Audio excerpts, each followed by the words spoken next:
I have a new acquisition today. The 3456A under the 58A literally came out of a box from eBay today. It's got its CAL sticker on it. So the 3456A on the bottom, I calibrated it to the 58A. And I calibrated or adjusted the 731s to the 58A. So the Fluke 8505A is sitting pretty close to the 58A. But what's crazy to me is, I mean, there's a CAL sticker right there. And these have been warmed up for now over 2 hours. The meter on the bottom is on 24/7, and then everything else was turned on 2.5 hours ago.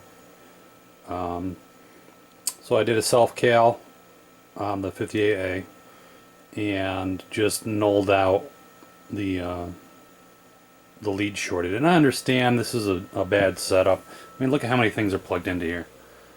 And it's 23.4 degrees C in here. I'm not going to show you everything, but I bought this little guy, and I just have it plugged in all the time, and that's how I record in my little notebook what's going on. So the fact that the new meter, and I did pull the hood off of it, it's got the original capacitors in it.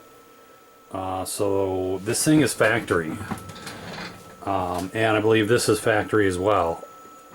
I can't afford, to my knowledge, calibrations or get my foot in the door, but I did buy VoltageStandards.com, Doug's reference. I think you should just change it to DougsReference.com. And it doesn't seem to drift as much as these guys that I have. So the only confidence I have is in Doug's reference. But I do want to trust this guy without going through whatever it would take to get it checked out.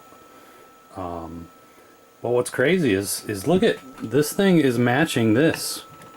And yeah, it hasn't been warmed up for 4 hours or a day straight, but I literally pulled it out of the box and it's original under the hood and it's been calibrated in the past.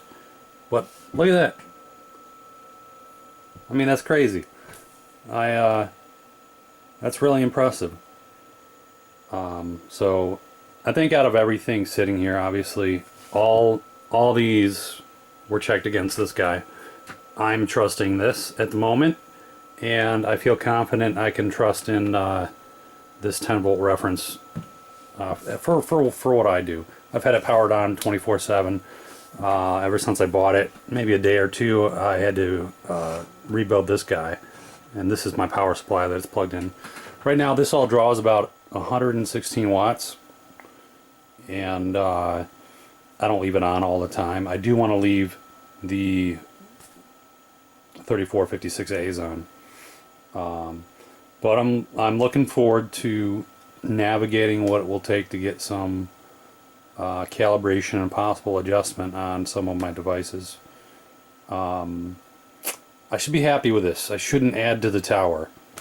It's really too much. It's, so this guy has been recapped with all new electrolytics, same as these. It doesn't have battery packs. It has filter caps. Like 13,000 microfarad. So this is interesting. These are a pain in the tail to go through. So I replaced the electrolytics, and then everything was tweaked in, and then one night I was sitting here watching these guys, minus this new acquisition, and it dropped like 100 microvolts in front of my eyes, and I never replaced the tantalums. So I went through on the DC AC to DC converter. What is it called? Well, I went through and replaced the appropriate tantalums, and I just powered up. I never touched anything. And this, all the software calibration is erased on this, so this is just straight off hardware. And it came back up. It got back in tune, so that's cool. I just wanted to show that off, that you have to be kidding me. This thing came off eBay, and it matches the adjustments I made on this meter from the 3458A. That's just incredible. Just for fun, here's Doug's reference plugged into all these guys.